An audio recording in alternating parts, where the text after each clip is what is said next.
మహబూబాబాద్ జిల్లాలో సర్పంచ్ల ఏకగ్రీవాలు కొనసాగుతున్నాయి. మహబూబాబాద్, కే సముద్రం, ఇనుగుర్తి, నెల్లికుదురు మండలాల్లోని 155 గ్రామ పంచాయతీలకు 8 పంచాయతీలు ఏకగ్రీవమయ్యాయి.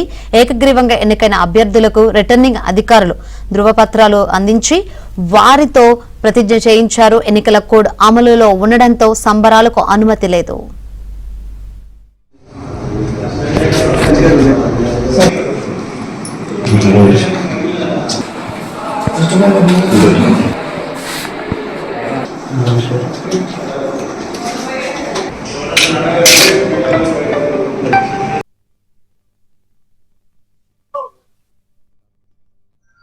మొదటి విడత గ్రామ పంచాయతీ ఎన్నికల్లో భాగంగా ఎలికూరు మండలం పరతమ్మగూడెం గ్రామానికి చెందిన నేను బ్లాక్ కాంగ్రెస్ అధ్యక్షుడు యదల్ల యాదవ్ రెడ్డిని.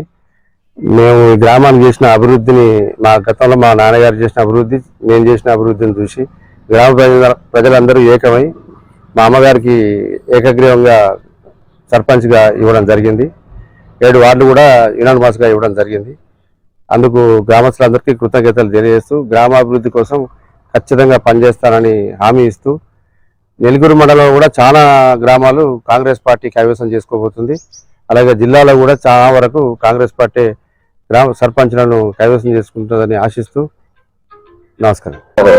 మొదటి విడత జరిగే గ్రామ పంచాయతీ ఎన్నికల్లో మా పర్వతమ్మగూడెం గ్రామం నుంచి మా అమ్మగారిని ఏకగ్రీవంగా ఎన్నుకోవడం జరిగింది.